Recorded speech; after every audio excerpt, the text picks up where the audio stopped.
बिस्मिल्लाहिर्रहमानिर्रहीम अस्सलाम वालेकुम। Welcome back to my channel. आज की वीडियो में हम लोग करने वाले हैं असाइनमेंट्स, क्योंकि मेरे पास बहुत सारे कमेंट्स आ रहे थे दो चीज़ों से रिलेटेड। एक ये कि जो हमारे ये 6 प्रोजेक्ट रह गया था क्लास प्रोजेक्ट के अंदर, जो हमारा लास्ट प्रोजेक्ट था नंबर 6, उसके अंदर हमारे पास 21 असाइनमेंट्स थे, जिसमें से हम 14th असाइनमेंट कर चुके हैं और बाकी हमारे पास रिमेनिंग रह गए। तो मेरे पास कॉमेंट्स आ रहे थे कि असाइनमेंट कंप्लीट करवा दें, तो मैंने सोचा कि पहले इसको हम कवर कर लेते हैं। और सेकंड चीज़ ये आ रही थी कि जो नोटबुक 12 और 13 की मैंने प्रैक्टिस करवाई थी आप लोगों को, उसमें नोटबुक 13 के अंदर 2-3 टॉपिक्स रह गए हैं कि वो भी कंप्लीट करवाएं। तो इंशाल्लाह 1 से 2 दिन के अंदर अंदर उस पर भी मैं वीडियो बना के वो नोटबुक 13 भी कंप्लीट करवा दूंगी। सही है। अच्छा, 14 तक असाइनमेंट हो गए थे, आज हम करेंगे 15 से लेके 19 तक असाइनमेंट। ठीक है, 20 और 21 अभी मैं नहीं करवा रही, इसलिए नहीं करवा रही क्योंकि वही दो टॉपिक्स पे असाइनमेंट जो मैंने नोटबुक 13 के अंदर अभी छोड़े हुए हैं, कंप्लीट नहीं करवाए। तो पहले नोटबुक 13 में हम वो वाले टॉपिक्स कवर कर लें, फिर मैं आप लोगों को ये असाइनमेंट करवा दूंगी। ठीक हो गया। तो अभी हम 19 तक कर लेते हैं। सबसे पहले आ जाते हैं असाइनमेंट नंबर 15 पे। ये सारे टॉपिक्स जो है नोटबुक 12 और 13 के ही हैं और उसके अंदर मैंने बहुत डिटेल से चीज़ें एक्सप्लेन की हैं। तो अगर आप लोगों को बहुत ज़्यादा डिटेल से चीज़ें समझनी और कॉन्सेप्ट क्लियर करना हो, तो आप जिन्होंने नहीं देखी है नोटबुक 12 और 13 वाली वीडियोस, तो वो ज़रूर जाके देखें। अच्छा, method, resolution, order and diamond inheritance, इस पे मैं ऑलरेडी पहले आप लोगों को बता चुकी हूँ। देखें, हमारे पास एमआरओ क्या होता है, जब एक क्लास कोई क्लास से इनहेरिट करती है और उनमें सेम नेम के मेथड हों, तो पाइथन डिसाइड करता है कौन सी क्लास का मेथड पहले चलाना है। यही डिसाइड करने का ऑर्डर कहलाता है एमआरओ। ठीक है। और डायमंड इनहेरिटेंस की बात करूँ तो डायमंड इनहेरिटेंस हमारे पास क्या होती है, जैसे यहाँ इन्होंने एक एग्जाम्पल दी है, पहली क्लास हमने ए बनानी है, उसके अंदर एक मेथड होगा शो के नेम से। सही है। फिर दूसरी क्लास बी और सी बनानी है, उसमें भी सेम नेम का मेथड होगा जो कि हम ए से इनहेरिट करेंगे। ठीक है।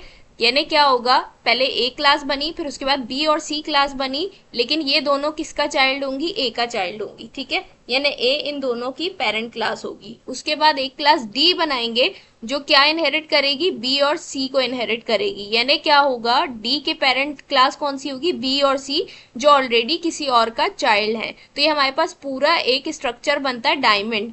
ठीक है। तो इसीलिए इसको डायमंड इनहेरिटेंस कहते हैं। यानी हम जिन क्लासेस को इनहेरिट कर रहे हैं, मल्टीपल इनहेरिटेंस कर रहे हैं जिन क्लासेस से, वो ऑलरेडी किसी और क्लास से इनहेरिट हुई हुई है, तो ये हमारे पास डायमंड इनहेरिटेंस कहलाता है। सही है। अब क्या है, इन सब के अंदर सेम नेम के मेथड है, तो जब भी हम मेथड कॉल करेंगे तो पाइथन तो कंफ्यूज हो जाएगा ना कि भाई सब में सेम नेम के मेथड्स हैं और ये सब आपस में क्या हुए हैं, इनहेरिट हुए हैं, तो किसका मेथड चलाऊं। तो एमआरओ जो होता है ना, वो हमारे पास क्या करता है, इसको यही चेक करता है, डिसाइड करता है कि कौन से क्लास का जो है ना मेथड पहले चलाना है। यही जो है ना हमारे पास एमआरओ कहलाता है। तो हम इसकी एग्जांपल करके यहाँ पे देखते हैं। सबसे पहले मैं यहाँ पे आ गई हूँ। देखिए, मैंने फोल्डर्स पहले से बना के रखे हुए हैं ताकि प्रॉब्लम ना हो। तो यहाँ पे सबसे पहले हम डायमंड इनहेरिटेंस करते हैं, जिसके लिए हमें क्या करना है, सबसे पहले बनानी है क्लास। ठीक है। तो जैसे उन्होंने हमें रिक्वायरमेंट्स दी, हम वैसे ही करेंगे। सबसे पहले हम बना लेते हैं क्लास ए, और क्लास ए में हम एक फंक्शन बनाते हैं। मेथड बना लिया हमने शो के नेम से, यहाँ पे पैरामीटर दिया इसका सेल्फ, और इसमें हम क्या कर देंगे, प्रिंट करवा रहे हैं सिंपल ए। ठीक है। तो ये क्या हो गया, हमने एक क्लास बना दी। अब सेम एज इट इज इसी तरीके से मैं दूसरी क्लास बनाती हूँ, जो कि हमारे पास किस नेम से होगी, सॉरी, जो कि हमारे पास होगी बी के नेम से। ठीक है। और इसके अंदर प्रिंट भी क्या हो रहा है, बी हो रहा है। ठीक हो गया। लेकिन अब क्या है, इसके अंदर हमने क्या करना है, ए को इनहेरिट करवाना है। सही। उसके बाद सेम क्लास हमने बनानी है सी के नेम से, और इसमें भी क्या होगा, हमारे पास इनहेरिट हो जाएगा ए। सही। और लास्ट क्लास हमने बनानी है अपने पास डी, और डी में हम कुछ भी नहीं करेंगे, हम यहाँ पे जस्ट लिख देंगे पास। सही। और यहाँ पे ये क्या करेगा, मल्टीपल इनहेरिटेंस, यानी दो क्लासेस को इनहेरिट करेगा, जो कि पहली हमारे पास बी हो जाएगी और दूसरी हमारे पास सी हो जाएगी। ठीक है। पास का मतलब क्या होता है, जब भी आपको खाली क्लास बनानी हो ना, तो उसके लिए ये इसका सिंटेक्स होता है कि आप अगर उसकी बॉडी क्रिएट नहीं कर रहे तो आप वहां पे पास लिख दें। पास का मतलब ये होता है कि हम क्लास बना रहे हैं, क्लास हमारी वैलिड है, लेकिन अभी इसके अंदर हम बॉडी क्रिएट नहीं कर रहे, कोई भी मेथड फंक्शन कुछ नहीं बना रहे, फिलहाल के लिए ये खाली है, इसलिए पास लिखते हैं। अगर आप पास नहीं लिखेंगे तो ये आपको एरर देना शुरू कर देगा। ठीक है, तो इस एरर से बचने के लिए, सिंटेक्स को वैलिड बनाने के लिए आप पास लिखते हैं। सही। अब देखिए, हमने इसको समझना है कि ये हमारे पास डायमंड इनहेरिटेंस कैसे बनी। देखिए, सबसे पहले हमने एक क्लास बनाई, ठीक है, फिर दूसरी क्लास बनाई हमने। अब उस दूसरी क्लास में हमने ए को इनहेरिट करवा लिया, ठीक है, यानी बी क्या हो गया, ए का चाइल्ड हो गया और ए क्या हो गया, बी का पेरेंट हो गया। अब इनहेरिट करवा लिया तो बी क्या कर सकता है, इजीली इसके मेथड को एक्सेस कर सकता है, यूज कर सकता है इसका मेथड। तो बी ने कहा हाँ मुझे इसका मेथड यूज करना है, लेकिन ओवरराइड करना है। ओवरराइड मतलब यानी वो कह रहा है कि मैं मेथड तो ये यूज करूंगा, लेकिन इसने जो प्रिंट करवाया है ना, मुझे ये मैसेज नहीं चाहिए, मैं चेंज करना चाहता हूँ। तो अगर आपको एज इट इज ये मेथड यूज करना होता तो आपको ये पूरा लिखने की जरूरत नहीं थी, आप डायरेक्ट बी को कॉल करके मेथड कॉल करते, यही मेथड आपके पास चल जाता। लेकिन अब क्या हो रहा है, ये कह रहा है कि मुझे इसको ओवरराइड करना है। ओवरराइड का मतलब ये होता है कि जो आप मेथड यूज कर रहे हो उसके अंदर पहले से जो चीज लिखी हुई है, अब आप उसको चेंज करना चाह रहे हो, तो ये ओवरराइड करना हो। तो यहाँ पे वो क्या कर रहा है, इस मेथड को ओवरराइड कर रहा है। सही है। उसके बाद हमने एक और क्लास बनाई सी, उसने भी सेम ए को क्या कर दिया, अपना पेरेंट बना लिया, इनहेरिट कर लिया। बी ने भी इसको इनहेरिट किया और सी ने भी इसको इनहेरिट कर लिया। ठीक है, यानी बी और सी दोनों की पेरेंट क्लास सेम है। इसने भी सेम मेथड इनहेरिट किया और इसको ओवरराइड कर दिया, सी लिख दिया। उसके बाद डी क्लास हमने बनाई जिसकी कोई बॉडी नहीं है, ठीक है, कुछ भी नहीं है इसके अंदर। ये जस्ट क्या कर रहा है, ये दो क्लासेस को इनहेरिट कर रहा है। दो क्लासेस एक साथ इनहेरिट करने का मतलब ये मल्टीपल इनहेरिटेंस। ठीक है, अब इसने इसने जो दो क्लासेस इनहेरिट किए हैं यहाँ पे, यानी बी और सी इसकी क्या बन गई, पेरेंट क्लास बन गई। लेकिन वो क्लासेस पहले से किसी और क्लास का चाइल्ड हैं। सही है, यानी उन्होंने पहले से किसी और को अपना पेरेंट बनाया हुआ है। तो ये हमारे पास जो प्रोसेस है ना पूरा, ये स्टेप्स, ये कहलाते हैं मल्टीपल इनहेरिटेंस। ठीक हो गया। अब बात आती है एमआरओ की। अब एमआरओ क्या करेगा कि जब हम पहले हम लिख लेते हैं, उसके बाद समझते हैं चीजों को। अच्छा,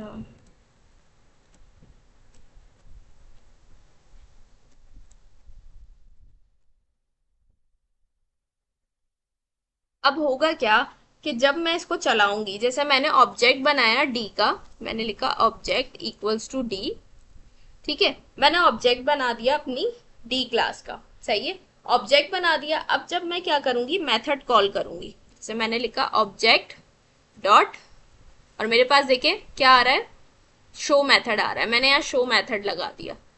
तो अब बात ये है कि ये कौन से मेथड को चलाएगा, कंफ्यूजन हो रही है ना, क्यों, क्योंकि ये सब आपस में इनहेरिट हुए हैं। सही है, इन सब के पास एक्सेस है एक दूसरे के मेथड्स को यूज करने का। तो अब यहाँ पे हमारे पास जो है ना, कंफ्यूज हो जाएगा पाइथन कि भाई चलाना किसको है। शो मेथड तो इसके अंदर भी है, इसके अंदर भी है, इसके अंदर भी है। तो यहाँ पे हमारे पास यूज होता है एमआरओ। एमआरओ क्या करता है, हमारे पास चलता है लेफ्ट टू राइट। ठीक है, लेफ्ट टू राइट चलता है। लेफ्ट टू राइट जब चलेगा तो वो चेक करेगा। ठीक है, वो क्या करेगा, यहां से चलना शुरू करेगा। सबसे पहली क्लास क्या है, हमने डी का ऑब्जेक्ट बनाया है, तो ये इसी को चेक करेगा। सबसे पहले वो डी के पास जाएगा, वो मेथड चेक करेगा, उसे नहीं मिला, फिर वो जाएगा बी के पास। ठीक है, यहां से चलना शुरू करेगा, और जहां पे जाके उसको अपनी रिक्वायरमेंट पूरी हो जाएगी, यानी जो मेथड हमने यहाँ कॉल किया होगा जिस नेम से, ये मेथड जिस भी क्लास पे जाके उसको मिल गया, वो वहीं पे स्टॉप हो जाएगा और उसी क्लास का मेथड चलाएगा। ठीक है, तो अब यहाँ डी पे आया, नहीं मिला, आगे बढ़ा, बी पे आया। जैसे ही बी पे आया तो बी के अंदर उसको शो नाम का मेथड मिल गया।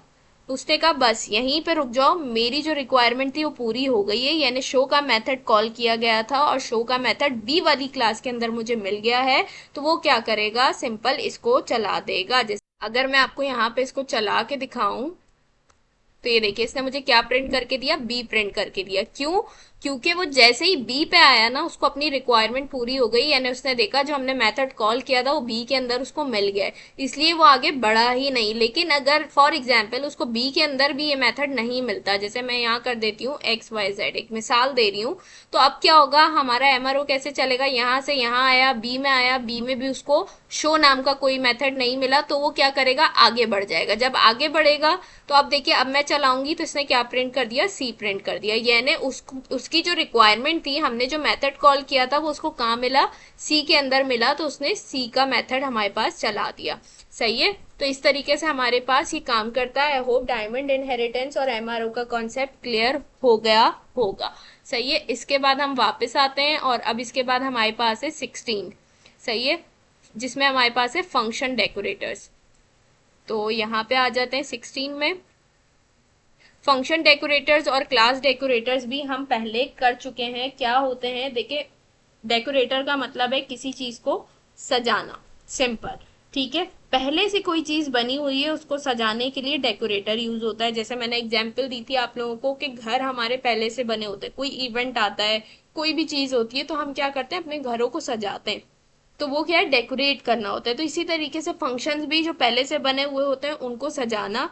ठीक है, और इसी तरीके से जो क्लास डेकोरेटर है इसका भी सेम काम है कि क्लास आपकी बनी हुई है और उस क्लास को आप सजा रहे हैं, उसके अंदर चीजें इनहेंस कर रहे हैं, मॉडिफाई कर रहे हैं, तो वो सब चीजें आपके पास डेकोरेटर कहलाती हैं। तो डेकोरेटर एक फंक्शन है जो आर्ग्यूमेंट में फंक्शन ही लेगा और फंक्शन को ही रिटर्न करेगा। तो ये किस तरीके से काम करेगा हम यहाँ पे चल के देखते हैं इसकी एग्जाम्पल। वीएस कोड पे आ जाते हैं। वीएस कोड पे आने के बाद सिंपल क्या करना है, हमने जो इन्होंने रिक्वायरमेंट्स दिए हैं हमें उन्हीं रिक्वायरमेंट्स के हिसाब से हमने काम करना है। तो सबसे पहले हम क्या करेंगे, फंक्शन बना लेते हैं जो इन्होंने नाम दिया था लॉग फंक्शन कॉल। ठीक है, इन्होंने कहा था इस नेम से हमने फंक्शन बनाना है, तो यहाँ पे मैंने क्या किया, ये फंक्शन बना लिया। अब मैंने आपसे क्या कहा कि जो हमारे पास डेकोरेटर होते हैं ना, फंक्शन डेकोरेटर, ये क्या करते हैं, ये आर्ग्यूमेंट में फंक्शन ही लेते हैं। तो यहाँ पे मैं क्या कर रही हूँ, मैंने लगा दिया FUNC। ठीक है, अब इस FUNC का क्या मतलब है, यहाँ पे इस FUNC का मतलब ये है कि ये फॉर्मल पैरामीटर है, ये आपके ओरिजिनल फंक्शन के रेफरेंस के तौर पे यूज होगा। ठीक है, किसके रेफरेंस के तौर पे यूज होगा, हमारे ओरिजिनल फंक्शन के। बल्कि हम स्टेप वाइज चीजें कर रहे हैं, तो इसको फिलहाल मैं यहाँ से हटाती हूँ। सही है, सबसे पहला स्टेप जो है ना हमारे पास वो क्या होगा, हमने यहाँ पे बनाना है फंक्शन। तो सबसे पहला जो स्टेप है उसको सबसे पहले करते हैं। मैंने यहाँ पे लिखा डेफ, और डेफ के बाद इन्होंने हमसे कहा है से हेलो के नाम से हमने अपना ओरिजिनल फंक्शन बनाना है। तो मैंने यहाँ पे लिख दिया से हेलो, सिंपल से हेलो लिखना है। और यहाँ पे अगर आप चाहें तो यहाँ पे कुछ भी प्रिंट करवा सकते हैं, जैसे मैं यहाँ पे लिखवा देती हूँ हेलो। ठीक है, यहाँ पे सिंपल मैंने क्या करवा दिया, हेलो प्रिंट करवा दिया।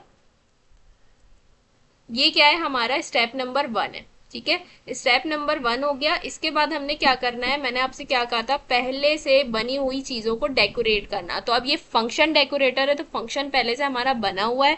अब हम क्या करना चाह रहे हैं, इसको इनहेंस करना चाह रहे हैं। हम चाह रहे हैं हमारा ये फंक्शन जब चले ना, तो इसको एग्जीक्यूट होने से पहले, यानी हेलो आने से पहले कोई एक मैसेज आ जाए। ठीक है, कोई भी स्टार्ट में आप मैसेज देना चाहते हैं अपना कोड एग्जीक्यूट होने से पहले, या एग्जीक्यूट होने के बाद आप चाहते हैं कोई मैसेज आए, तो वो आप क्या कर सकते हैं, इसके थ्रू दे सकते हैं। या आप कोई भी, जैसे आपने देखा है हम नॉर्मली जब काम करते हैं अपने नोटबुक्स के अंदर भी, तो हम प्रॉपर एक हेडिंग देते हैं अच्छे से डेकोरेट करके, फिर हम अपना काम लिखते हैं। ठीक है, तो इस तरीके से भी आप काम कर सकते हैं। वो सारी एग्जांपल्स मैंने जो नोटबुक 13-12 है उसके अंदर डिटेल में चीजें बताई हैं आप लोगों को। तो अब हमने क्या करना है, अब हमने अपना सेकंड स्टेप करना है, हमने अपना डेकोरेटर फंक्शन बनाना है। सही है, तो उसके लिए हमने क्या करना है, वही काम जो मैंने बताया था। अब ये फंक्शन किसके रेफरेंस के तौर पे यूज हो रहा है, इससे हेलो के रेफरेंस के तौर पे यूज हो रहा है। ठीक है, उसके बाद हमने क्या करना है, हमने इसके अंदर एक और फंक्शन बनाना है। मैं उसको नाम दे देती हूँ रैपर का। ठीक है, एक और फंक्शन बनाया हमने इसके अंदर। अब फंक्शन बना लिया, अब इसके अंदर हमने काम बताना है। जैसे मैंने आपसे कहा कि मैं चाहती हूँ मेरा ये जो कोड है ना, ये एग्जीक्यूट होने से पहले ही क्या हो जाए, इसके अंदर मैं एक और काम करवा दूं, जैसे कोई भी एक मैसेज आ जाए इससे पहले या कुछ भी। ठीक है, तो उसके लिए मुझे क्या करना पड़ेगा, सिंपल मैं यहाँ पे आऊंगी और मैं लिख देती हूँ प्रिंट। जो इन्होंने हमें रिक्वायरमेंट दी है, इन्होंने हमसे क्या कहा कि आपने क्या करवाना है, आपने लिखना है फंक्शन इज बीइंग कॉल्ड। तो हम यहाँ से ये उठा लेते हैं, फंक्शन इज बीइंग कॉल्ड, ये लिखना है हमें कि हमारा जो भी कोड है वो एग्जीक्यूट होने से पहले हमारे पास ये एक मैसेज आ जाए। ठीक है, और इसके बाद हम चाह रहे हैं कि हमारा फंक्शन चल जाए, यानी से हेलो वाला, यानी ये मैसेज आए सबसे पहले और उसके बाद हमारा हेलो लिखा हुआ है। तो आपने सिंपल क्या करना है, यहाँ पे अपना फंक्शन वाला पैरामीटर दे देना है। सही है। जैसे ही आप अपना फंक्शन वाला पैरामीटर देंगे, इसका मतलब ये है कि आप अपने इस वाले फंक्शन को कॉल कर रहे हो। पहले ये स्टेटमेंट चलेगा और उसके बाद आपका फंक्शन वाला पैरामीटर दे दिया आपने, यानी आपका से हेलो वाला फंक्शन चल जाएगा। और लास्ट में आपने क्या करना है, सिंपल अपने रैपर वाले फंक्शन को रिटर्न करवा देना है। ठीक है, यहाँ तक हमने ये काम कर लिया। अब हमने क्या करना है, ये पहला स्टेप हो गया हमारे पास, ये दूसरा स्टेप हो गया। थर्ड स्टेप हमारे पास ये है कि हमने क्या करना है, यहाँ पे अपने इस डेकोरेटर फंक्शन को लगाना है। कैसे लगाएंगे, एट दी रेट के साथ। एट दी रेट लगाया आपने और अपने फंक्शन का नेम दे दिया, जो भी आपके इस फंक्शन का नेम होगा वो दे दिया। ये हमारे पास थर्ड स्टेप है। ये हमें क्या बता रहा है, ये बता रहा है कि भाई इस फंक्शन का जो डेकोरेटर है ना वो ये है। अब होगा क्या, होगा ये कि जब भी हम इस फंक्शन को कॉल करेंगे ना, तो बजाय तो हम इस फंक्शन को कॉल कर रहे हैं, लेकिन ये at the rate log function क्या करेगा, जब भी हम इसको कॉल करेंगे तो ये कॉल हो जाएगा, और ये जब कॉल होगा तो इसके अंदर हमारे पास ये वाला फंक्शन चल जाएगा। और जब ये फंक्शन चलेगा तो क्या करेगा, पहले ही मैसेज चलाएगा, फिर हमारे ओरिजिनल फंक्शन यानी से हेलो वाले को क्या कर देगा, यहाँ पे रिटर्न कर देगा। ठीक है, तो यहाँ पे सिंपल हम क्या करते हैं, इसको चला के देख लेते हैं कि मेन, और सिंपल हमने क्या करना है, यहाँ पे अपना मेथड चलाना है से हेलो। ठीक है, अब यहाँ पे मैं इसको चला के देखती हूँ। अच्छा, एरर आ रहा है, कह रहा है none type object is not callable. अच्छा, यहाँ पे मैंने देखे दो मिस्टेक्स की हैं। एक तो यहाँ पे पैरेंथेसिस नहीं लगाया अपने फंक्शन के साथ। सेकंड चीज़ ये, यहाँ पे इंडेंटेशन का प्रॉब्लम आ रहा है कि हमने क्या किया है, इस रैपर वाले फंक्शन के अंदर ही उसको रिटर्न करवा दिया है, तो हमें यहाँ पे आके रिटर्न करवाना होगा। ये दो मिस्टेक्स थी। अब इसको चला के देखते हैं। ये देखिए अब चल गया। कैसे चला हमारे पास, सिंपल हमने जैसे ही चलाया, सबसे पहले फंक्शन इज बीइंग कॉल्ड, ये चला, और उसके बाद सेकंड लाइन में हमने क्या किया था, अपने फंक्शन को यहाँ पे कॉल किया था। इस फंक्शन से क्या मुराद है, हम अपने ओरिजिनल फंक्शन को कॉल कर रहे हैं। तो यहाँ पे जो हमारे ओरिजिनल फंक्शन के अंदर मैसेज था हेलो का, वो इसने प्रिंट कर दिया। तो इस तरीके से हमारे पास क्या करेगा, फंक्शन डेकोरेटर काम करेगा। सही है। तो अब हमारे पास आ जाता है 17, जिसके अंदर हमारे पास क्या है, क्लास डेकोरेटर। तो क्लास डेकोरेटर में क्या करना है वो भी हम देख लेते हैं। क्लास डेकोरेटर में भी वैसे ही हमने काम करना है। यहाँ पे ऐड ग्रीटिंग के नेम से हमने क्लास डेकोरेटर बनाना है। ठीक है, जिसके अंदर हमने क्या करना है, ग्रीट का मेथड कॉल करना है, और उसके अंदर हमने क्या रिटर्न करवाना है, हेलो फ्रॉम डेकोरेटर। सही है। तो पर्सन के नेम से हमने क्लास बनानी है। चल के देख लेते हैं किस तरीके से होगा। यहाँ पे इसको करते हैं क्लास डेकोरेटर भी हमारे पास सेम वैसे ही। क्लास डेकोरेटर का यूज एक क्लास बिहेवियर बदलने या एनहेंस करने के लिए यूज होता है, बिना उस क्लास के अंदर कोई चेंजेस किए। ठीक है, तो जैसे हमने फंक्शन डेकोरेटर था, सेम वैसे ही क्लास डेकोरेटर भी काम करता है। बस फर्क ये है कि वहां पे हम, हमारे पास जो ओरिजिनल चीज थी वो फंक्शन था जिसके अंदर हम चेंजेस करवा रहे थे, यहाँ पे हमारे पास क्लास होगी। ठीक है, तो इसके लिए हम सिंपल क्या करेंगे, जो रिक्वायरमेंट्स थी उनकी सबसे पहले हम क्या करते हैं, यहाँ पे एक क्लास बना लेते हैं। ठीक है, क्लास हमारी उन्होंने कहा पर्सन के नेम से होनी चाहिए, तो हम यहाँ पे पर्सन के नेम से एक क्लास बना लेते हैं, जिसके अंदर हम क्या करेंगे, डेफ इनिट सेल्फ नेम, और रिटर्न करवा देंगे सेल्फ डॉट नेम। एक हमने क्या कर दिया, क्लास के अंदर वेरिएबल बना दिया नेम के नाम से। ठीक है, यानी जब भी हम अपनी इस क्लास को कॉल करेंगे तो हमें एक आर्ग्यूमेंट पास करना पड़ेगा नेम का। ठीक हो गया, ये हमने अपनी क्लास बना दी। अब हमने क्या करना है, हमने क्लास के लिए डेकोरेटर बनाना है। तो उसके लिए हम क्या करेंगे, लिखा डेफ एड ग्रीटिंग के नेम से बनाना था, तो हम दे देंगे एड ग्रीटिंग, और यहाँ से हम देंगे इसके अंदर CLS। अब देखिए फंक्शन में क्या हो रहा था, फंक्शन में क्योंकि हम एक फंक्शन पे काम कर रहे थे, तो यहाँ पे हम क्या कर रहे थे, फॉर्मल पैरामीटर दे रहे थे फंक्शन। वो फंक्शन किसको रिप्रेजेंट कर रहा था, हमारे ओरिजिनल फंक्शन को। लेकिन यहाँ पे अब हम क्लास पे काम कर रहे हैं, तो क्लास के लिए हम क्या करेंगे, यहाँ पे देंगे पैरामीटर CLS का। CLS का मतलब क्या है, क्लास का रेफरेंस। कौन सी क्लास का रेफरेंस, हमारी ओरिजिनल क्लास का रेफरेंस, जो यहाँ पर्सन के नेम से हमने बनाई है। ठीक है, उसके बाद हम क्या करेंगे, इसके अंदर एक ग्रीट का मेथड बना देते हैं, जिसके अंदर हम पैरामीटर दे देते हैं सेल्फ का, और उसके बाद जो भी आपको रिटर्न करवाना हो आप रिटर्न करवा दें। जैसे हम यहाँ पे रिटर्न करवा रहे हैं जो हमें उन्होंने कहा था, हेलो फ्रॉम डेकोरेटर। ठीक है, यहाँ पे बना देंगे cls.greet इक्वल्स टू ग्रीट। ठीक है, और यहाँ पे हम क्या कर देंगे, सिंपल रिटर्न करवा देंगे क्लास को अपनी cls। ठीक है, अब हमने क्या करना है, यहाँ पे हमारा डेकोरेटर भी बन गया है, क्लास डेकोरेटर, और हमारी ओरिजिनल क्लास भी बन गई है। अब जैसे हम क्या करते थे फंक्शन डेकोरेटर में, हम यहाँ पे क्या करते थे, अपना जो भी फंक्शन बनाया होता था वो लगाते थे। इसी तरीके से @ करके हम यहाँ भी ये वाला एड ग्रेटिंग वाला अपना फंक्शन लगा देंगे। तो इसका मतलब क्या होगा, जब भी हम यहाँ पे इसको चलाएंगे, पहले हम लिख लेते हैं if name equals to main, और उसके बाद हम क्या करेंगे, ऑब्जेक्ट बनाएंगे सबसे पहले अपनी क्लास का। हमारी क्लास किस नेम से, पर्सन के नेम से। तो हम यहाँ पे अपनी क्लास को कॉल करेंगे। देखिए हमसे आर्ग्यूमेंट मांग रहा है, कह रहा है नेम के नाम से आपने पैरामीटर दिया है तो आप उसमें आर्ग्यूमेंट दे दें, तो आप कोई भी नेम दे सकते हैं। जैसे मैं यहाँ से दे देती हूँ अली, और उसके बाद मैं क्या करूंगी, मैं इसको चला के देखूंगी कि ये कैसे काम कर रहा है। तो पी डॉट, और हमारे पास आ जाएगा यहाँ पे ग्रीट। ठीक है, ग्रीट का मेथड है हमारे पास।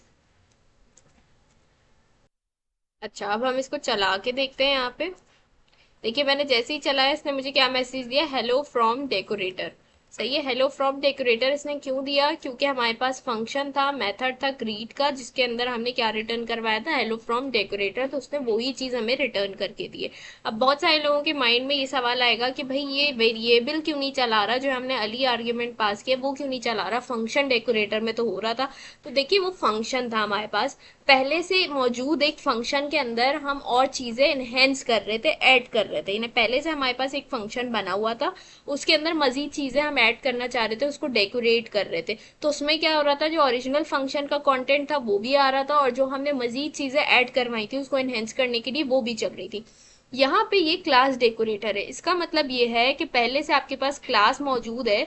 ठीक है, एक क्लास है, लेकिन उसके अंदर आपने कोई मेथड कोई फंक्शन कुछ नहीं बनाया है। ठीक है, उसमें बगैर कुछ लिखे कोड किए आप उसके साथ मेथड चलाना चाह रहे हैं। तो उसके लिए हम क्या करते हैं, क्लास डेकोरेटर का यूज करते हैं, जिसके अंदर हम एक मेथड बना देते हैं और सिंपल यहाँ पे हम उस डेकोरेटर को लगाते हैं। तो क्या होता है, जब भी हम ये क्लास चलाएंगे तो हमारे पास ये वाला मेथड जो है वो कॉल हो जाएगा, वो चल जाएगा। बगैर इस क्लास के अंदर कोई भी कोड लिखे कोई भी मेथड बनाए, आप क्लास डेकोरेटर के साथ ये काम इजीली कर सकते हैं। और मेथड का काम क्या होता है, जब भी हम मेथड को कॉल करेंगे तो ऑब्वियसली उसके अंदर जो काम हुआ होगा वो सिर्फ उसी को चलाएगा। और यहाँ पे ग्रीट के अंदर सिर्फ हेलो फ्रॉम डेकोरेटर हुआ है। सही है, लेकिन अगर आप यहाँ पे चाहते हैं कि आपका जो वेरिएबल है, जो अली नेम है, वो भी इस मैसेज के साथ आए, तो उसके लिए आपको क्या करना पड़ेगा, उसके लिए सिंपल आपको यहाँ पे इस तरीके से स्ट्रिंग मेथड का यूज करना पड़ेगा एफ लगा के। और उसके बाद आप क्या कर सकते हैं, आप सिंपल सेल्फ डॉट नेम देंगे। इसका मतलब ये है कि आप अपनी क्लास के अंदर जो आपका वेरिएबल है नेम वाला उसको भी कॉल कर रहे हैं और फिर मैसेज भी साथ चल जाएगा। देखिए अगर मैं इसको चलाऊं तो यहाँ पे क्या आ रहा है, हेलो अली फ्रॉम डेकोरेटर। सही है, इस तरीके से आप इसको एक्सेस कर सकते हैं। लेकिन अभी जो हमारे पास रिक्वायरमेंट है उसमें सिर्फ हमें कहा गया है कि हेलो फ्रॉम डेकोरेटर तक आपने काम करना है, और वो काम हमने यहाँ पे कर लिया है। ठीक है, तो ये हमारे पास कौन सा असाइनमेंट था, असाइनमेंट नंबर 17 था। अब आ जाते हैं असाइनमेंट नंबर 8 पे, जिसमें हमारे पास आ जाते हैं प्रॉपर्टी डेकोरेटर्स। ठीक है, प्रॉपर्टी डेकोरेटर्स आ जाते हैं। यहाँ से मैं इसको क्लियर कर देती हूँ, और क्लियर करके हम इसका पाथ भी चेंज कर देते हैं। ये हमारे पास 17 था, और कहाँ चला गया 18। 18 ठीक है, हम यहाँ से इसका पाथ चेंज कर देते हैं। लेकिन उससे पहले हमें क्या करना पड़ेगा, इसको जो मौजूदा पाथ है हमारे पास उससे बाहर निकलना पड़ेगा, और फिर हम ये लगाएंगे तो ये 18 में आ गया। ठीक है, देखिए, अब हमारे पास होता क्या था, हमारे पास गेटर और सेटर का कॉन्सेप्ट हमने पहले भी समझा है कि गेटर और सेटर क्या होते हैं। नॉर्मली डिलीट करने का आपको पता है कि हम किसी भी ऑब्जेक्ट, किसी भी वेरिएबल को डेल DEL के साथ डिलीट कर सकते हैं, ठीक है। इसी तरीके से गेटर और सेटर की बात करें तो गेटर और सेटर भी हमारे पास यही होता है कि हमारे जो प्राइवेट वेरिएबल्स होते हैं ना, उनको क्या होता है, प्राइवेट वेरिएबल्स को हम, जैसे गेटर की बात करें तो गेटर का क्या कॉन्सेप्ट है कि प्राइवेट वेरिएबल्स को आप क्लास के अंदर ही एक्सेस कर सकते हैं, क्लास से बाहर आप उसे एक्सेस नहीं कर सकते। तो अगर आपको ऐसे प्राइवेट वेरिएबल्स को क्लास से बाहर एक्सेस करना है तो उसके लिए गेटर का मेथड यूज होता है हमारे पास। सही है। दूसरी चीज आती है सेटर। अगर आपने प्राइवेट वेरिएबल्स की वैल्यूज को अपडेट करना है, चेंज करना है, तो उसके लिए आपके पास सेटर का कॉन्सेप्ट आता है। सेटर का मेथड आप यूज करते हैं, उससे क्या हो सकता है, आपके प्राइवेट वेरिएबल की जो भी वैल्यू है उसको आप अपडेट कर सकते हैं, ठीक है। जैसे पहले अली नाम था तो बाद में आप उसको आयशा, सना, कुछ भी जो आप रखना चाहते हैं चेंज करके रख सकते हैं सेटर के मेथड के थ्रू। वही सारा काम यहाँ पे भी होगा, लेकिन क्या है, यहाँ पे प्रॉपर्टी डेकोरेटर्स यूज हो रहे हैं। जब भी डेकोरेटर्स की बात होती है ना तो एट दी रेट लगता है उनके साथ, ठीक है। तो ये डेकोरेटर्स हैं हमारे पास तीन। अब ये तीनों किस काम के लिए यूज हो रहे हैं, प्राइवेट वेरिएबल के लिए। क्या करना है, पहला है at the rate property. Property का क्या कॉन्सेप्ट है, सेम वही काम है जो गेटर करता है हमारे पास। यानी क्या करना, आपकी जो प्राइवेट एट्रीब्यूट है, प्राइवेट वेरिएबल है, उसकी वैल्यू को क्लास से बाहर एक्सेस करना, वही काम करता है यहाँ पे एट दी रेट प्रॉपर्टी भी, जो हमारे पास गेटर करता है। सही है। इसी तरीके से एट दी रेट सेटर की बात करें तो ये भी वही काम करता है जो हमारे पास सेटर मेथड करता है, यानी प्राइवेट वेरिएबल की वैल्यू को अपडेट करता है, ठीक है। और एट दी रेट डिलीटर की बात करें तो ये क्या काम करेगा, जो भी आपका प्राइवेट वेरिएबल होगा उसको डिलीट कर देगा, ठीक। लेकिन अब आप बोलेंगे अगर सेम काम है दोनों का तो फिर ये डेकोरेटर बनाने की क्या जरूरत थी, जब गेटर और सेटर के मेथड से हमारे पास ये काम हो रहा था। तो यहाँ पे फर्क सिर्फ इतना है कि यहाँ पे आप क्या कर सकते हैं, जो भी आपका मेथड होगा ना उसको वेरिएबल की तरह दिखा सकते हैं, ठीक है। यानी जो भी आप यहाँ पे गेटर मेथड बनाएंगे वो आप क्या करेंगे, एट दी रेट प्रॉपर्टी लगा के आप बनाएंगे, और उसके अंदर आप क्या नाम देंगे, वो नाम देंगे मेथड का जो आपके प्राइवेट वेरिएबल का नाम है, ठीक है। वही नाम आप यहाँ पे देंगे। इसी तरीके से आप जब सेटर मेथड बनाएंगे तो आप ये डेकोरेटर लगाएंगे, और उसके बाद ये मेथड भी आप उसी नेम से बनाएंगे जिस नेम से आपका प्राइवेट वेरिएबल है, प्राइवेट एट्रीब्यूट है। जैसे यहाँ पे प्राइस के नेम से है तो प्राइस के नेम से ही हमें वो काम करना पड़ेगा, ठीक है। और डिलीटर भी इसी तरीके से हमारे पास काम करेगा, हमारे प्राइवेट एट्रीब्यूट को डिलीट करने में हेल्प करेगा, ठीक है। तो यहाँ पे चलते हैं और अब इसकी एग्जाम्पल करके देखते हैं ताकि चीजें ज्यादा अच्छे से क्लियर हो जाए यहाँ पे। तो सबसे पहले हम क्या करेंगे, हमें उन्होंने कहा कि आपने बनाना है प्रोडक्ट के नेम से क्लास बनानी है। तो यहाँ पे सबसे पहले मैं आती हूँ, मैं लिखती हूँ प्रोडक्ट, ठीक है। वीडियो ज्यादा लंबी हो गई है मेरा ख्याल से, लेकिन चले, इसको हमने दे दिया प्रोडक्ट। उसके बाद सिंपल हम लिखेंगे डेफ इनिट, यानी अपना कंस्ट्रक्टर बना लेंगे जिसके अंदर हमने क्या करना है, सेल्फ, और हमने यहाँ पे जो अपना एट्रीब्यूट बनाना है उसका नेम हमने देना है प्राइस, ठीक है। एट्रीब्यूट का नेम दे दिया, उसके बाद हमने अपने इस एट्रीब्यूट को क्या बनाना है, प्राइवेट बनाना है। तो प्राइवेट बनाने के लिए आप इसको अंडरस्कोर लगा दिया, अंडरस्कोर लगा के प्राइस लिखा, तो अब ये क्या हो गया, प्राइवेट हो गया हमारे पास। सही है। अब इसका मुझे बनाना है गेटर, ठीक है। इसका मुझे क्या बनाना है, गेटर मेथड बनाना है। उसके लिए मैंने क्या कहा, सिंपल आप क्या करोगे, एट दी रेट प्रॉपर्टी लगाओगे, ठीक है। एट दी रेट प्रॉपर्टी लगाओगे, इसका मतलब क्या है इस डेकोरेटर का, कि आप कौन सा मेथड बनाने जा रहे हो, गेटर मेथड। गेटर मेथड क्या करेगा, इस प्राइवेट वेरिएबल को इस क्लास से बाहर एक्सेस करने में हेल्प करेगा। अब मैंने आपसे क्या कहा, नॉर्मल गेटर और प्रॉपर्टी वाले जो हमारा डेकोरेटर है गेटर का, दोनों सेम काम करते हैं, बस फर्क क्या है कि यहाँ पे आप ये जो गेटर का मेथड जो भी बनाओगे ना वो आप इसी नेम से बनाओगे, अपने एट्रीब्यूट के नेम से बनाओगे, ठीक है। तो यहाँ पे मैं क्या करूंगी, मैं लिखूंगी डेफ प्राइस, ठीक है। अब देखिए प्राइस हमारे इस एट्रीब्यूट का नेम है और मैंने प्राइस के नेम से ही बनाया, और सिंपल मैं यहाँ पे दे दूंगी सेल्फ, और सेल्फ के बाद रिटर्न करवा दूंगी यहाँ पे इससे सेल्फ डॉट और अंडरस्कोर प्राइस यार, ठीक है। यहाँ पे मैंने क्या कर दिया, सिंपल इससे रिटर्न करवा दिया। और अब मैं क्या करती हूँ, पहले हम एक एक चीज करेंगे और उसको चला के देखेंगे। इफ नेम मेन ठीक है। अब उसके बाद क्या करना है, हमें सिंपल यहाँ पे अपना एक ऑब्जेक्ट बनाना है। प्रोडक्ट के नेम से मेरी क्लास है, मैं इसको यहाँ पे कॉल करती हूँ। ये कह रहा है भाई आप प्राइस बता दें, तो मैं फॉर एग्जांपल 200 प्राइस दे देती हूँ, क्योंकि यहाँ पे मैंने पैरामीटर दिया हुआ है प्राइस का, तो आर्ग्यूमेंट मांग रहा है, मैंने दे दिया। अब अगर मैं इसको चलाती हूँ तो देखिएगा मैं इसको इजीली एक्सेस कर पाऊंगी। पी डॉट के साथ देखिए हमसे पूछ रहा है क्या आप एक्सेस करना चाह रहे हैं, तो मैंने क्या गेटर मेथड अपना किस नेम से बनाया, प्राइस के नेम से, तो मैं यहाँ पे प्राइस लिखूंगी जस्ट। और अब आप देखिए मैं इसको चलाऊंगी तो मुझे 200 आउटपुट में दे देगा, पाइथन main.py। देखिए मैंने जैसे ही चलाया इसने मुझे क्या दे दिया, 200 आउटपुट में इजीली दे दिया। ठीक है, तो यहाँ पे मैंने क्या कर लिया, इजीली उसको एक्सेस कर लिया है। अब हमने क्या बनाना है, सेटर मेथड बनाना है इसका, यानी इसको हम अपडेट कैसे कर सकते हैं इजीली। तो वही @ लगाई, प्राइस लगाया आपने। प्राइस क्यों लगा रहे हैं हम, प्राइस इसलिए लगा रहे हैं कि हम उसको बताना चाह रहे हैं कि भाई हम जो है, देखिए अगर आपने किसी प्राइवेट वेरिएबल की वैल्यू को अपडेट करना है तो उससे पहले उसका एक्सेस भी तो जरूरी है ना आपके पास। तो हम उसको बता रहे हैं कि भाई हमने ऑलरेडी गेटर मेथड बनाया हुआ है जिससे हम इसको एक्सेस कर सकते हैं।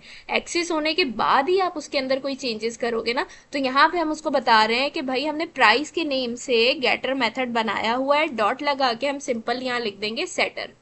यानी हम बता रहे हैं कि जो हमने प्राइस के नेम से गेटर मेथड बनाया है ना, उसको अब हम क्या कर रहे हैं, उसकी वैल्यू को अपडेट करना चाह रहे हैं। तो यहाँ हमने सेटर लगा दिया सिंपल। और सेटर लगाने के बाद हमने क्या करना है, वैसे ही हम बनाएंगे डेफ, ये भी प्राइस के नेम से ही बनेगा। प्राइस बनाने के बाद हमने क्या करना है, पहला पैरामीटर सेल्फ आएगा और दूसरा पैरामीटर हमें देना पड़ेगा, क्योंकि हम क्या कर रहे हैं, वैल्यू को अपडेट कर रहे हैं। तो अपडेट करके वो वैल्यू किस चीज में सेव होगी वो भी बताना है, तो इसलिए हमने एक और पैरामीटर यहाँ पे दे दिया। और simple self dot underscore price लगाएंगे और इक्वल्स कर देंगे इसको किसके, वैल्यू के। वैल्यू का मतलब क्या है, जो भी हम नई वैल्यू यहाँ पे देंगे उसके इक्वल कर देंगे। तो ये क्या हो जाएगा, इजीली हमारे पास अपडेट हो जाएगा। अब इसी तरीके से अगर मैं इसको दोबारा चलाती हूँ सिंपल, तो मैं अपडेट कैसे करूंगी वैल्यू को, सिंपल अपडेट ऐसे होगी, पी डॉट प्राइस लगाया मैंने, इक्वल्स करूंगी और यहाँ पे मुझे जो भी नई वैल्यू रखनी है 200 की जगह वो मैं दे दूंगी, जैसे मैंने लिख दिया 150। और इसके बाद अगर मैं इसको प्रिंट करवाऊंगी तो अब देखिएगा आप, मुझे ये 150 ही प्रिंट करके देगा।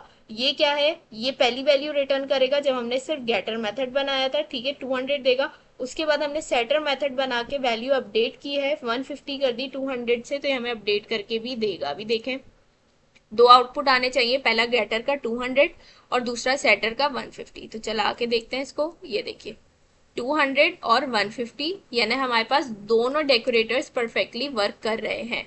सही है। तीसरी चीज हमारे पास आती है डिलीटर की, कि हम इसको डिलीट करना चाह रहे हैं। हम चाह रहे हैं कि अब ये प्राइवेट वेरिएबल हमें नहीं चाहिए, ये वाला एट्रीब्यूट हम डिलीट करना चाह रहे हैं कि इसको एक्सेस ही ना कर सके। तो उसके लिए क्या करना है, सिंपल आपने लगाना है @। ठीक है, और वही प्राइस डॉट डिलीटर। ठीक है, प्राइस दोबारा क्यों लगाया, फिर वही बात, वो प्राइवेट चीज है। ठीक है, उसको आप ऐसे एक्सेस नहीं कर सकते, ना उसके अंदर कोई चेंजेस कर सकते हैं, ना उसको डिलीट कर सकते हैं। तो किसी भी चीज के अंदर चेंजेस करने से पहले या उसको डिलीट करने से पहले उसका एक्सेस जरूरी है। तो यहाँ हम बता रहे हैं कि भाई हाँ, प्राइस के नेम से हमने गेटर मेथड बनाया हुआ है, उसको अब हम डिलीट करना चाह रहे हैं। ठीक है, तो यहाँ पे आके सिंपल हमने क्या करना है, वैसे ही डेफ प्राइस और यहाँ पे पैरामीटर सेल्फ देंगे और उसके बाद यहाँ पे हम लगाएंगे डेल, यानी हम डिलीट करना चाह रहे हैं किसको, सेल्फ डॉट, और यहाँ पे आ जाएगा हमारे पास अंडरस्कोर प्राइस। ठीक है, ये इसका मतलब क्या है कि हम इसको क्या करना चाह रहे हैं, हम इसको डिलीट करना चाह रहे हैं। अब यहाँ पे आके मैं लगा दूंगी डेल और पी डॉट प्राइस। तो आप देखें अब यहाँ पे क्या हो रहा है, लाइन नंबर 22 में मैंने इसको डिलीट कर दिया। अब अगर मैं इसको एक्सेस करना चाहूंगी तो ये मेरे पास एक्सेस नहीं होगा। ठीक है, पहले वाले का आउटपुट तो ये मुझे 200 देगा, दूसरे वाले का ये 150 देगा, और तीसरी बार में मेरे पास ये एरर देगा कि इस नाम का कोई एट्रीब्यूट नहीं है। तो इसको चला के देखते हैं, यहाँ पे इसको चलाया हमने, ये देखिए पहली बार में 200 दे दिया गेटर का आउटपुट, दूसरी बार में सेटर का आउटपुट दे दिया, और तीसरी बार में उसने हमें एरर दे दिया। क्या कह रहा है, product object has no attribute price, did you mean price. तो वो हमें क्लियरली बता रहा है कि इस नाम का कोई एट्रीब्यूट है ही नहीं हमारे प्रोडक्ट वाले ऑब्जेक्ट के अंदर। तो क्या हो गया, इसका मतलब हमने उसे डिलीट कर दिया है। सही है। तो यहाँ पे ये वाला भी हमारा असाइनमेंट कंप्लीट हो गया, जो कि असाइनमेंट नंबर 18 था। आई होप ये भी क्लियर हो गया होगा। लास्ट हमारे पास है कॉलेबल, यानी 19 वाला जो असाइनमेंट है उसके अंदर हमारे पास आ जाता है कॉलेबल। अब चलते हैं हम यहाँ पे कि हमारे पास सवाल क्या है 18 के अंदर। देखिए यहाँ प्रॉपर्टी डेकोरेटर्स के अंदर हमारे पास है @प्रॉपर्टी, @सेटर और @डिलीटर। सबसे पहले हम ये समझेंगे कि कॉलेबल होता क्या है। देखिए कॉलेबल हर वो चीज है जिसके साथ पैरेंथेसिस लगते हैं। जैसे अब यहाँ पे आप देख रहे हैं कि पैरेंथेसिस लगे हुए हैं, तो जिस भी चीज के साथ ये पैरेंथेसिस लगे हों इट मीन्स वो कॉलेबल है।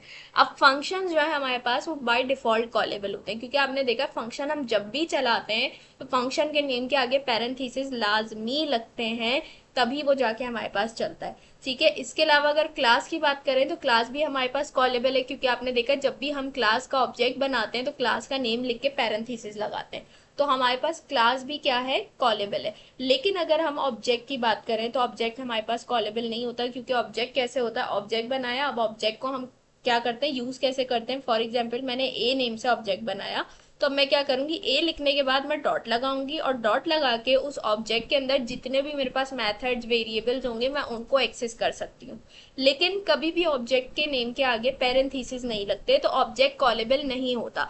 तो यहाँ पे हमें क्या करना है, हमने ऑब्जेक्ट को कॉलेबल बनाना है। कॉलेबल का कॉन्सेप्ट क्लियर हो गया। पाइथन में अगर आप ऑब्जेक्ट को फंक्शन की तरह यानी पैरेंथेसिस के साथ चला सको तो वो क्या है, कॉलेबल है। आपका ऑब्जेक्ट कॉलेबल बन जाएगा। सही है। तो अब सवाल ये होता है कि ऑब्जेक्ट कॉलेबल बनता कैसे है। तो इसके लिए हमारे पास एक मेथड यूज होता है जो ऑब्जेक्ट को कॉलेबल बनाता है। वो मेथड कौन सा है हमारे पास, ये कॉल मेथड है। सही है। इसको यूज करके हम क्या करेंगे, इजीली अपने ऑब्जेक्ट को कॉलेबल बना लेंगे। कॉल हमारे पास क्या है, स्पेशल मेथड है जो क्लास के ऑब्जेक्ट को फंक्शन की तरह बना देता है। सही है। जब भी हम ये वाला मेथड यूज करेंगे ना और फिर हम अपने ऑब्जेक्ट को कॉल करेंगे और उसके साथ पैरेंथेसिस लगाएंगे, तो हमारा ऑब्जेक्ट इस मेथड की हेल्प से एक फंक्शन की तरह काम करेगा। दिखने में भी फंक्शन की तरह होगा और काम भी फंक्शन की तरह करेगा। तो कैसे काम करेगा, हम चल के इसकी एग्जाम्पल देखते हैं ताकि चीजें ज्यादा अच्छे से क्लियर हो जाएं। तो इन्होंने जो रिक्वायरमेंट दी है हम उस हिसाब से ही काम करेंगे। सबसे पहले इन्होंने कहा क्लास बनानी है आपने, किस नेम से बनानी है, मल्टीप्लायर के नाम से बनानी है। तो मल्टीप्लायर, ठीक है। यहाँ पे हमने क्लास बना दी, उसके बाद हम इसके अंदर कंस्ट्रक्टर बनाएंगे इसका, इनिट। और उसके बाद हमने क्या करना है, पैरामीटर पहला सेल्फ आएगा, दूसरा इन्होंने कहा है फैक्टर के नेम से आपने बनाना है, हमने दे दिया फैक्टर। फैक्टर के बाद यहाँ पे क्या करेंगे, हम इसका एक वेरिएबल बना देते हैं, self dot factor equals two factor. ठीक है। हमने यहाँ कर दिया सिंपल, इसका वेरिएबल बना दिया। अब उसके बाद क्या करना है, हमने यहाँ पे अपना मेथड यूज करना है कॉल का। ठीक है। तो यहाँ पे हमने ले लिया कॉल और उसके बाद यहाँ पे हम आएंगे सेल्फ वैल्यू। ठीक है। इसके अंदर भी हमने एक पैरामीटर दे दिया वैल्यू का, और उसके बाद हम यहाँ क्या कर देंगे, रिटर्न करवा देंगे इसके अंदर, रिटर्न सेल्फ डॉट फैक्टर, और उसको हम क्या कर देंगे, मल्टीप्लाई करा देंगे वैल्यू के साथ। ठीक है।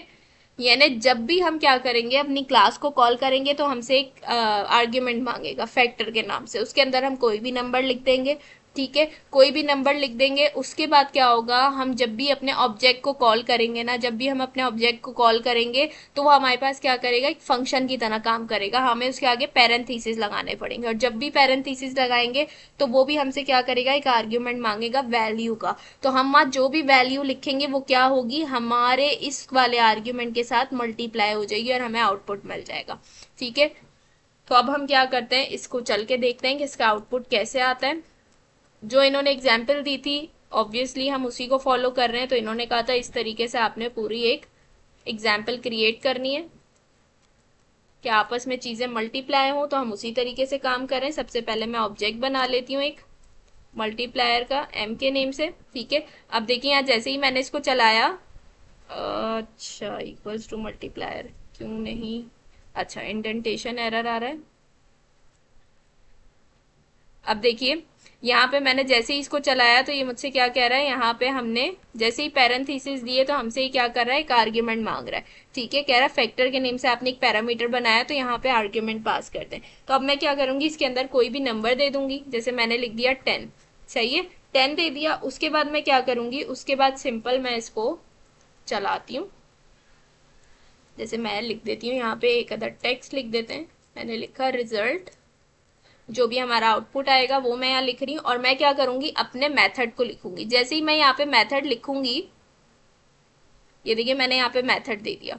ठीक है, तो अब मैं क्या करूंगी, इसके साथ पैरेंथेसिस लगाऊंगी। देखिए मैंने पैरेंथेसिस जैसे ही लगाए अपने ऑब्जेक्ट के साथ, तो वो क्या कह रहा है, मुझे कह रहा है आपने एक आर्ग्यूमेंट पास करना है, जो कि आपने पैरामीटर वैल्यू दिया था, तो आप यहाँ पे आर्ग्यूमेंट पास कर दें। तो पहले कभी ऐसा होता है, ऑब्जेक्ट के साथ कभी भी पैरेंथेसिस नहीं लगते, लेकिन यहाँ पे हमारा ऑब्जेक्ट क्या बन गया है, हमारा ऑब्जेक्ट एक फंक्शन बन गया है, दिखने में भी और काम में भी वो फंक्शन की तरह ही काम करेगा। किस वजह से, इस कॉल वाले मेथड की वजह से। इस कॉल वाले मेथड ने हमारे ऑब्जेक्ट को क्या बना दिया, कॉलेबल बना दिया। यानी अब हम ऑब्जेक्ट के साथ पैरेंथेसिस लगाएंगे, वो दिखने में भी फंक्शन की तरह होगा, और जब चलाएंगे तो वो काम भी फंक्शन की तरह ही करेगा हमारे पास।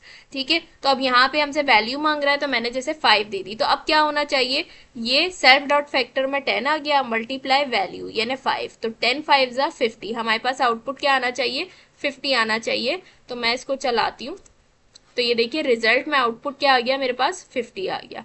सही है, तो इस तरीके से हमारे पास सिंपल कॉलेबल क्या होता है कि जब कोई भी ऐसी चीज जिसके साथ पैरेंथेसिस लगे हुए हैं, जो फंक्शन की तरह काम करे, वो आपके पास कॉलेबल है। बाय डिफॉल्ट फंक्शन हमारे पास कॉलेबल होता है।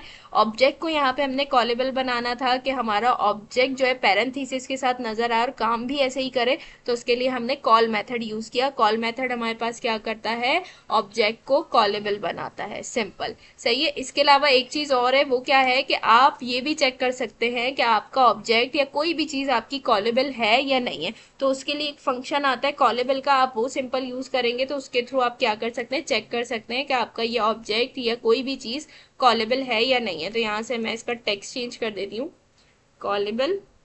और उसके लिए क्या करना पड़ता है आपको, सिंपल उसके लिए ये करना पड़ता है कि यहाँ पे आप एक फंक्शन लगाएंगे जिसका नेम होता है कॉलेबल। और फंक्शन लगाने के बाद पैरेंथेसिस के अंदर आप जिस भी चीज को चेक करना चाह रहे हैं कि ये कॉलेबल है या नहीं है, उसका नाम दे दें। जैसे अभी मैं चेक करना चाह रही हूँ कि मेरा ये जो m वाला ऑब्जेक्ट है ये कॉलेबल है या नहीं है, तो मैं यहाँ पैरेंथेसिस में m दे दूंगी। और अब मैं जब इसको रन करूंगी तो ये मुझे बता देगा कि मेरा m वाला ऑब्जेक्ट कॉलेबल है या नहीं है। तो देखिए मैं चलाती हूँ इसे, तो इसने क्या लिखा, कॉलेबल। ये तो टेक्स्ट था, उसके आगे इसने दे दिया ट्रू। ठीक है, इसका मतलब क्या है, ये फंक्शन जब भी, ये फंक्शन के थ्रू हम जिस भी चीज को चेक करेंगे, अगर वो कॉलेबल होगी तो ये हमें ट्रू रिटर्न करेगा, और अगर वो कॉलेबल नहीं होगी तो ये हमें क्या कर देगा, हमें फॉल्स रिटर्न कर देगा।